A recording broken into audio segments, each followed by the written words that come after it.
Anthony Darby, Peninsula Podcast. And I'm here today with Jordan Terry. How are you, Jordan? Bright and early, happy, sunny, awake. Uh, Little. he's he's on the left coast in beautiful Santa Monica, and due to a little time change, lack of detail, we're bringing him out about as early in the morning as possible. And he's got little ones, which means he is probably hoping to catch like an hour of sleep right now, and instead it's joining us. So I really am thankful for you hopping on today. Yeah, my pleasure. It worked out. Mom's napping. I get to nap later. Awesome. So I actually met Jordan way back when in Ferndale, Maryland, at the old Blue Dragon Dojo, where we took karate together, and then through a later high school relationship, got reintroduced when you were at Spalding High School shortly, and I'm not even sure we've even hung out like in the last 20 years, but like through Facebook and stuff.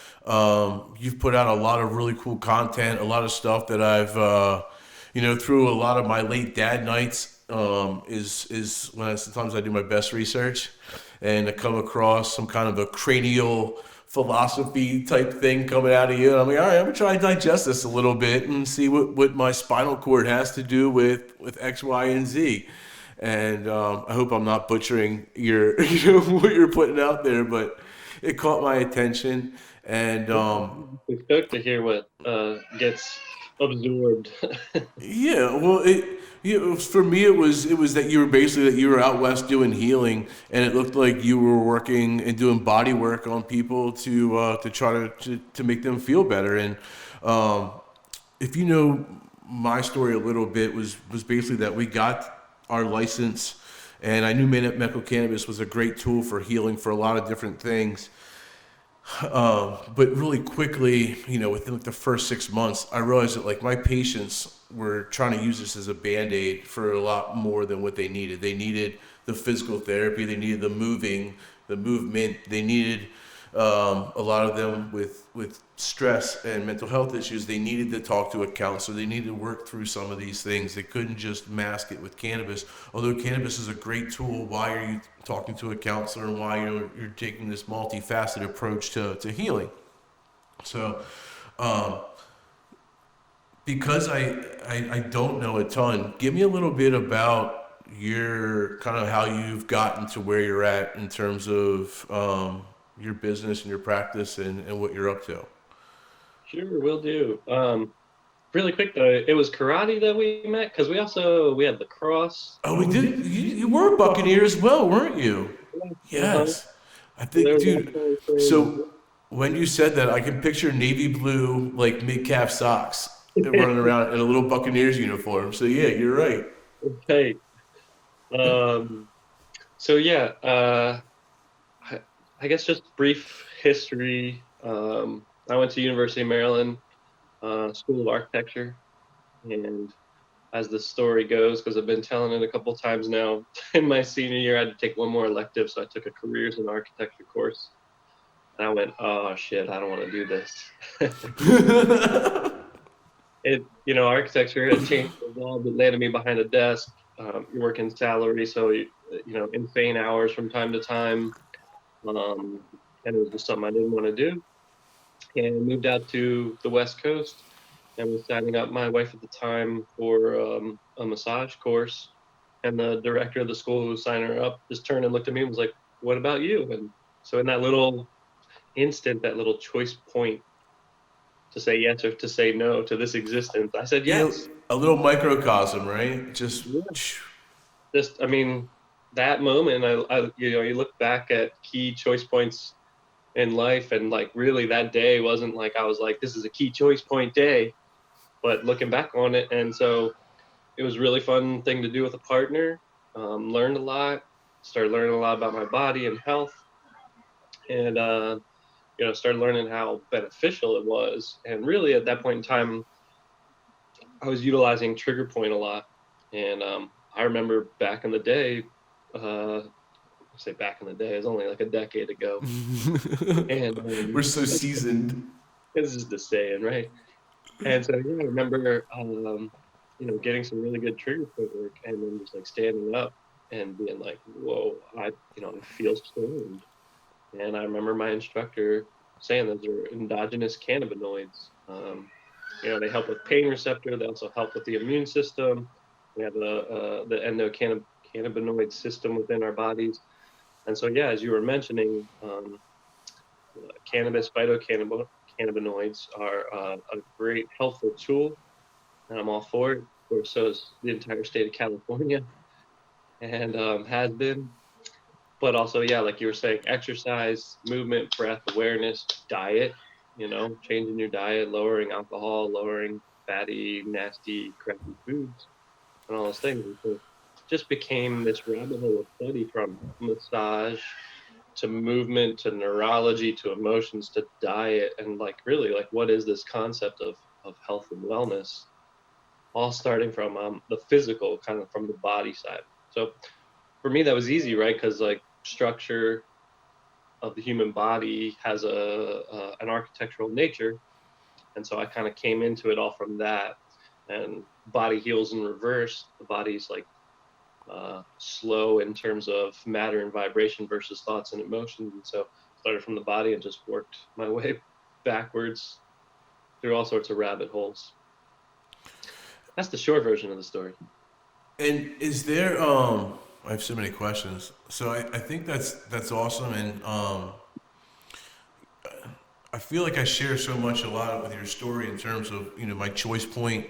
I was working for a company doing consulting for Fortune 10 financial firms, like the top of the elite, and they laid off our entire building in one day, and but they gave us like a 6 week severance package. And I remember going home and telling my wife, and I was making really good money at the time. And I remember going home and telling my wife, being like, "Look, I don't know how much more money I'm ever going to make than out of this kind of bracket, and I'm miserable in my job. Like, I'm going to have to do something that gives me fulfillment every day. I can't just like move money from A to B and like live this lifestyle." I had a kid, which was one of my awakening moments. And I remember coming home and telling her I either wanted to coach college lacrosse or open up a cannabis dispensary. And I went and met with Charlie Toomey, who was the head coach of Loyola, and he was like, "You've missed your window to come back to coach. You have a kid. You need to go and further on your career in some path." Um, and then I ended up, getting that license and coming to this point. And when I came home that day and said that, I certainly didn't think that 5 years from now I'd be standing in a campus where we're doing all of these awesome things. But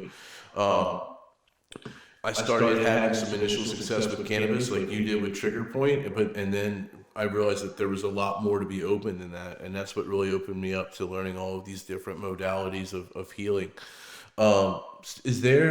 Do you align with, like, is there a name of the style of practice that you do, or is there, like, you mentioned Trigger Point, like, is it really more of, this is like my proprietary, like, I've taken what I know from architecture and body work and how I think everything is interconnected, and this is my masterpiece kind of deal? uh, kind of. I mean, I shouldn't say masterpiece, but you know what I mean. Yeah. You put a lot Well, into it. I know you as a thinker. I know you as a smart, um, thought-minded person. So I like when people take that approach and that science and that background into some of these more spiritual and some of these more complex things to grasp, right? And it's not. Sometimes it can seem kind of hokey pokey, and sometimes it can, if you're not knowledgeable in it, and you maybe have been classically conditioned to believe a certain framework. When you're introduced with some of these things, it sounds crazy that by what's that? absolutely. I mean, the first Yeah. time I ever saw cranial sacral therapy, the way it was presented and talked about, I was just like, I'm out. I don't want anything to do with this. This is, just woo woo stuff. And then, like I said, starting from that structure, starting from science and kind of working backwards, start realizing, well, my favorite headline of articles is like, "Science proves what yogis have been saying for thousands of years," or something like that. But at some level, um, the cellular level, it's 99.999% vacuum. And then that 0.000 0.1 whatever percent actual matter. And so the way that it was best explained to me is that the reason we can't walk through walls is because even though most of it is space, it's a electromagnetic vacuum that is just filled with information.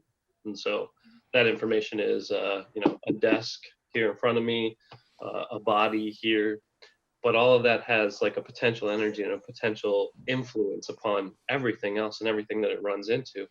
And so at a molecular level, the science of it just makes sense, and it's mind blowing, and it becomes absolutely almost intoxicating for me in terms of interest of like, wow, the potential that there is there, the magic, which is science. And so science without magic, that's boring. And then magic without science is just an illusion, right? So the stuff that I get to do in a treatment room with people and helping them, sometimes it looks like magic and it's amazing. Most recently this week was a neck pain thing, and I worked on her 3 times. And the first 2 times was kind of locally, and then some jaw stuff, and it was like no real change. And then the third time I was like, all right, let's knock this one out of the park. Let's really delve into it and look at it. And there was a tailbone issue and like a intraoral cranial issue. And then the next morning I get the feedback of like, I feel good. And it was just moving some little bones, changing the way that the brain and the body view each other. And pain's a great way to tell you that, like, I'm not happy with current situation. And so we can listen to that, or we can tell it to shut up. And then there's just all these different little ways that I can help someone. And yeah, I'm actually down in San Diego, not Santa Monica at this Oh, point I'm in time, sorry. with family. And the family is just so funny. They try to explain, and people asked, try to explain. And that's one of the things, was that to take everything, to take all experiences. Uh, as I was going out, like, you caught on the trigger point, and I remember in those days looking at trigger point and being like, wow, this is it. And then would learn something else, or a myofascial technique, or some sort of deep tissue thing, or then got into neurological, neurokinetic therapy was huge for me. And then just kept taking courses and compiling it on and running out there and going, wow, this is it.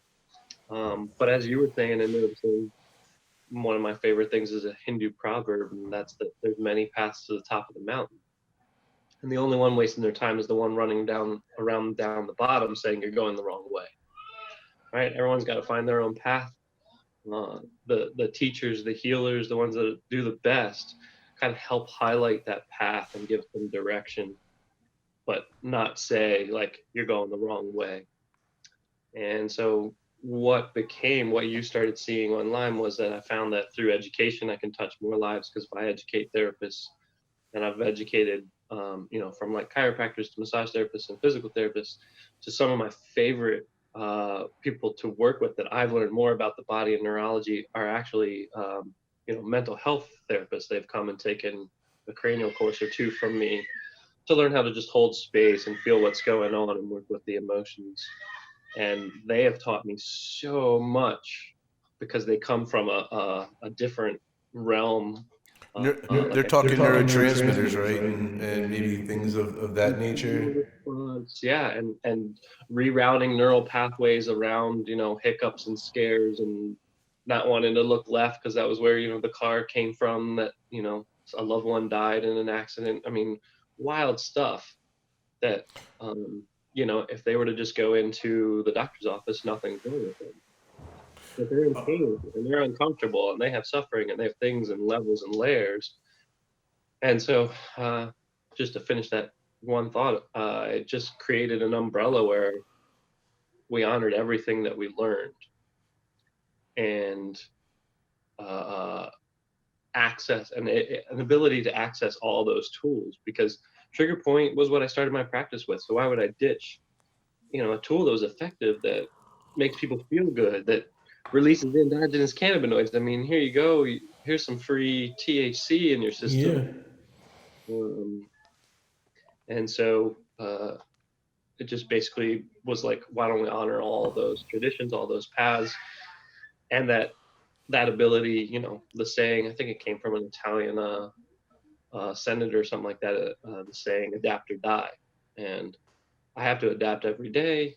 If I, keep doing the same thing, at some point, I'll develop a callus, whether that's rubbing my hand with sandpaper or a mental emotional thing or a physical thing of, if I'm hammering every day and not doing an equal and opposite, eventually my body's going to say something to me.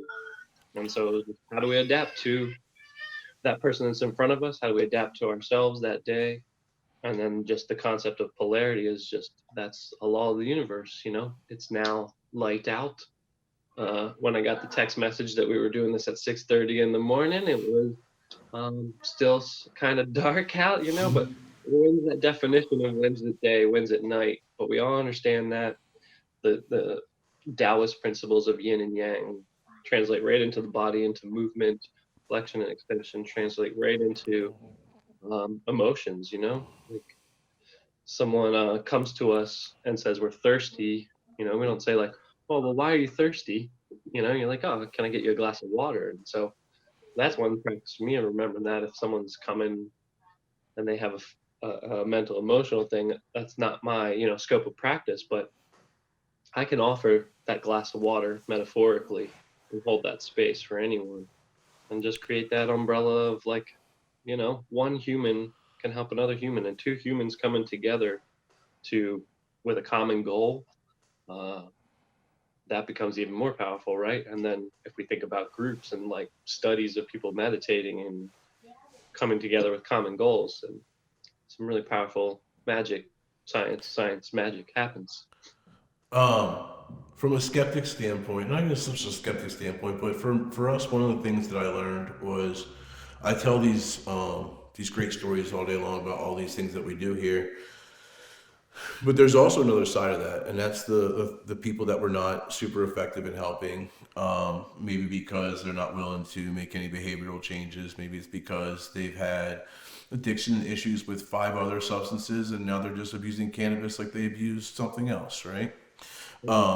When I think it's always a good idea to set expectations. So, like in your practice and what you do when you feel most effective, is there, and maybe there might not be, but do you find that there's like a profile or certain things that are really in your wheelhouse? Like for instance, one of the things that we're really great at is some of these nerve and silent pain diseases like fibro, MS. These patients come to us on a slew of pharmaceuticals, and we're able to pair them.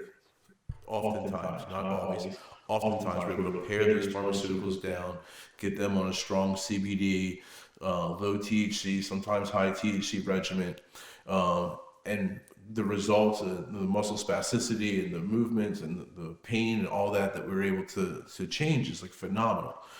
There's other times where people come to us and I can almost look at their lifestyle habits and realize they're not going to make any modifications. And they say they've been to every doctor on in Maryland, and they're on 25 prescriptions, and the 8 doctors and no doctors talking to the other doctor. And like I hear this, and my immediate thought is, I'm not throwing cannabis on top of your dumpster fire.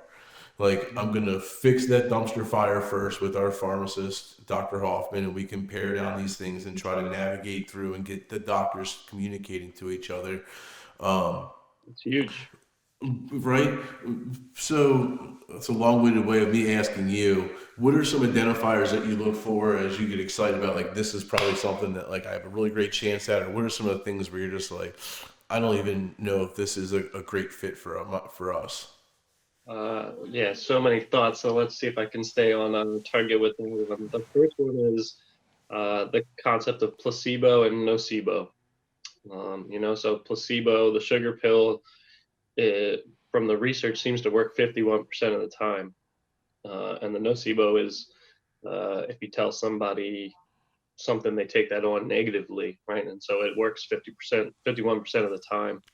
So belief, really listening to someone's story and belief, right? Immediately when I hear someone come in and say, this person failed me and this person failed me and this person failed me, and I'm here today for you to fix me. That's like red flag, like, well, I'm here to tell you that I can't fix you. And that was back to that teacher comment. We can all be teachers and students to each other. In fact, I've learned to realize that even in the therapy setting, that this person that's coming in here and pain seeking my expertise still could be a teacher to me, and I need to be open to that. And if I'm not, when I think I know, the universe is normally like a backhand across the side of my face, like, you thought you knew, but no. Always. Really, the power needs to come back to the individual. So many people, you want the red pill or the blue pill. And really, there is no magic bullet pill for that. You need to explore all levels of it. And sometimes cannabis can be the, little fulcrum that's needed that really puts someone into a new space and place and world. For some people, it could be just learning how to breathe again. I actually find that our Western civilization, humans kind of suck at breathing. It's fortunate for us that we. Dude, it's me. Um, I started box breathing about a year ago, and different types of, not just box breathing, but different types of breathing exercises. Um, from everything from to get myself pumped up before a workout to de-escalate myself when I get upset. And Ultimate human technologies that we all have access to, and yet, people are like, well, I'm 37, I think I know how to breathe by now. I'm like, all right, you might be right. yeah, no. So when everything started back in March with COVID, I instilled a marketing strategy with our team and said, for the next 30 days, all we're doing is giving out free tips. We're not selling anything. Like it's all about like the fact that they can sit in a quiet room and meditate. It's that they can do these breathing exercises. All of these, they can go out to a park and social distance. It's all about like these things that they could do. And when my team was posting them, it was like it was great because there was even things that like I wasn't thinking of. And there's all these things that people have access to in our civilization that can make themselves healthier. And I think the biggest, and I, it can be overwhelming to a lot of times we're trying to and maybe we share this in common, correct me if I'm wrong, but a lot of times when patients come to you, it's typically after traditional medication and traditional physicians have not been overly successful, correct? You're not Yeah. always their first stop, or in tandem, right? And nor are we. And I think that these patients, especially the ones that are um, either have great health insurance or are on subsidized medicine, when they're only paying $1 or $3 for a prescription and they're only paying a $5 copay, they don't really feel like they're paying a lot for their medical expenses. And then they come into the wellness world, and I'm asking them to buy 1,000 milligram bottle of CBD at $80, and that's more than they pay for 15 pills. So it seems like it's crazy expensive, even though it might be able to replace 7 of them. Um, the idea of taking a yoga class, all these things, I feel like often sit down with a counselor and paying $60 for an hour session with a counselor when you don't have access to money to be able to spend like that, it can seem like the value's not there, right? So I always try to point out, and I try to almost as like a gateway drug, give breathing exercises, talk about meditation, talk about these things that are free that I know work, and I know that if you really are coming to this with an open mind and you try these things, like I don't, it's tough for me to imagine that breathing would not be beneficial to every person in the world. It's right, like it's a human thing. But how many people are talking about it, especially during these different times when everyone's stressed out? Like it should be the cover of every news story and every magazine, right? Because it's free. It's free. um, and as you're talking with all these things and doctors getting thrown at you and wellness programs and some people selling you legit stuff and snake oil salespeople, really, like, to just step back. If you want a first place to start, just start with breath. and it was given to me by colleague, but I also look up to him as a teacher. And he was like, um, like if someone's hyperventilating, telling them to take a deep breath's like the worst idea in the world, right? Because they're like, I can't breathe. But to just exhale fully, and that is just a really powerful experience. And the longer you can make your exhale, the more O2 goes out into your tissues, like the important one, your brain. And so, really, just if anyone wants a first place to start with breathing. And there is, if you look, tons and tons of stuff out there on breathing, many different forms. I love Wim Hof. He sold me when I listened to him talk, and he was talking about this form of breathing and Buteyko in this form, and then he kind of started, kind of mocking some forms of it. And he's like, I don't care, just breathe, pick a hole, any hole, breathe. And I was like, all right, I like this guy. Yeah, And my I was introduced to it by my partner Chuck Hen, and he's a big Wim Hof guy. It's yeah, and he wild. did tons of science and research. They did some experiment on him of like plugging him with some sort of virus or some sort of something that would get anybody else sick, and he just went and did his breathing, which boosts his immune system, his endocannabinoid system, and never got sick. And then he's teaching it to other people all over the world. And that's awesome stuff. So maybe just from a practical standpoint, you and I kind of got into the state of where we're at right now yesterday with the pandemic. We don't really need to get there, but I think we believe that there are some things that we can all do proactively to boost our immune systems that are good to fight off any time when there's heightened sense of viral activity. And I'm just curious as someone who's into this, what are some of the things that you're doing or you're prescribing to? For myself, I'm making sure that I'm exercising as much as I can. I'm trying to get outside, get that vitamin D in. I just this week, this is something recent, so I really just started this week, but I guess I'm only 3 days into taking zinc. We started carrying it in our store, so I started taking zinc this week. Nice. Um, and I took some electrolyte supplements as well and those are pretty much what I'm doing to try to be as proactive, as cleanliness and hygiene, of course. Yeah. I mean, all of those things, that's great. Zinc, yeah, I was told my stepfather's a naturopath, and also he owns a natural gardens and lawn business in Philadelphia. And he used to go around the country studying soil samples, and there's no zinc in the soil. And in fact, and then Dr. Zach Bush, who I referenced when Brandon kind of, did a little intake. Dr. Zach Bush talks about that, like our soils are dead, um, and so much of that is, them transmitted into the plant life, and so then that becomes the food, and so what you eat, and really his word that has come up, and it's been a buzzword in my world, is biome. And really, the biome is everything that's around you, and that cellular, what we were talking about, down to that cellular level. Because when you consume that, that becomes you, that becomes fuel. That's simple, right? We get that. Like, if you've got some shitty gasoline and you put that into a vehicle, with some wood chips in it, the machine is gonna respond accordingly.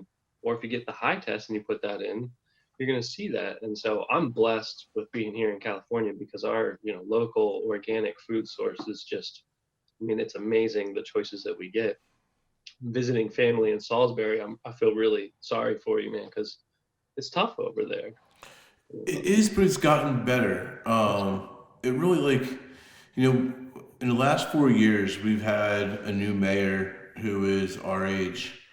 And we have three local farmers markets every week, run almost year round. We're blessed because we're on the Eastern Shore, so for us, it was more of a logistics issue of coming together and not letting all this food go off the shore into other grocery stores and being able to get some of it to stay here. But and for folks that are looking to have vegan, vegetarian options. I can think of 5 or 10 restaurants off the top of my hand now where, probably 5 or 10 years ago it was tough pickings. Maybe a Greek pita place for some vegetarian falafel. It was great. Yeah, just recently, my mom came out to meet her grandson, and we just looked up, and there's a couple CSAs now, and so that's another beautiful way of just you buy your box of vegetables from a local farmer, and that means so much to them. I feel like I'm referencing Dr. Zach Bush again. That money that goes to them is for them, like for their kids to go to school, for them to buy farm equipment, and it's not. It's an allusion to a joke within one of his podcasts, but not for another pair of yoga pants. It's not. Uh, Yeah. No, it's no, you're important. right. And what we're seeing now, like locally, is especially with. I mean, there is a reset happening, right? I mean, we are seeing our world around us change, and we're seeing some of these local farms now become our beacons of entertainment as parents of kids and stuff because guess what? They're big and they're wide open, and you can go out and still see other families participating, but not be there. So when grocery stores are getting crazy, once again, no one loves Salisbury and Eastern Shore more than me. I absolutely love being close to the beach. I love being in a farming community. When the grocery stores were taxed, we had local farmers and local even meat producers and just all the needs that you would need from the grocery store. A lot of them were being fulfilled locally, and we had the resources. And Baltimore City, those metropolitan areas around DC, they weren't as lucky as us. They didn't have those same options, but we do have those local resources. And it's weird, like as a parent of and that's the hat that I wear the most proudly, like you start thinking about like what you want in your community. And to your point, like I'm not sure that 10 years ago it was really a huge deal to me that I had local food source options and I had the sustainable things going on, but now it's obviously everything I think about for my kids as well. And I think that more and more kids, one minute we're senior veterans, one minute we're kids, right? I think more and more folks our age are requiring and are looking for their communities to adopt these ordinances, not ordinances, but adopt these philosophies and implement these things. And it's nice when to me it goes across the full political spectrums of it's good for everybody, right? Like these are things that are good for every like local farms are good for no matter who you think, whether it's you want to see the eighth generation and ninth generation have a viable business to take over, or whether it's you're concerned that pesticides and things that are being harmful by big corporations that don't care about your food are being done. Like this is a win-win for everybody. Absolutely. At least one more Dr. Zach Bush thing. His thing is local farms is homeland security, Yeah. and it is really raising awareness and consciousness of people. Like, I want food, and I want good food, and I don't want it to travel and be paying gas mileage to get here.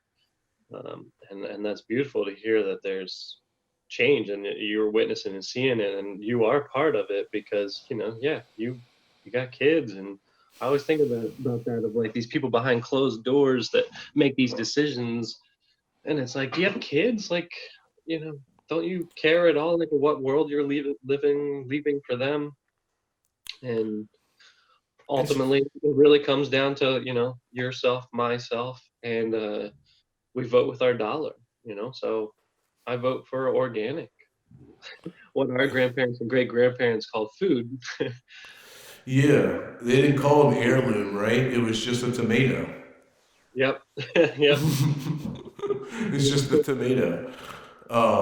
So yeah, this is come full circle. Is there anything else? So in full disclosure, and oftentimes I didn't stick to the sheet. So as we're getting close to the end, did I miss anything? Is there anything that you want to make sure? Where can people learn more about um, you know your information and get in touch with you? Are you doing? because you're so hands-on, I assume that you don't do anything virtual. Mm, correct. I mean, I also do movement coaching and even breath coaching. And, if someone's got a lacrosse ball and they can stick that in a spot and that makes something better or worse, that Do tells you me a use lot. lacrosse balls in your practice? I coach people to use them. Yeah. They're a great massage tool, man. Yeah, man. Foam rollers. There's all sorts of anything, little children's balls, Nerf balls, whatever. There's always a slew. Like if I could go to someone's house to work on them, just kind of look around and like, all right. That's Um, awesome, man. so Well, we also courses have shut down until further notice. I think the end of this year will be dedicated to getting some stuff online. Like I have an architecture of breath, uh, probably like an hour long little course that I can certify for a massage therapist to get continuing ed or just make it for anybody. I might make the breathing bit free and then kind of have more advanced stuff depending on uh, layperson or therapist. Um, let us and know when you get some of that content online. We'd love to be able to share it with our folks. I think there's a lot of value in there, and go look Jordan up, check him out. Thank you so much for getting up early and joining us, man. I really appreciate it. This was awesome. it's a adaptable polarity, just that idea of that we have to be able to adapt and we have to understand the extremes of the two sides. So hopefully what we're seeing is a pendulum swing back towards some sort of homeostasis and balance. It's not just for ourselves, our economy, our health, but the planet, the world. So it's been a pleasure. Absolutely, man. Absolutely. Be well, buddy. Take care. You'll do the same. All right.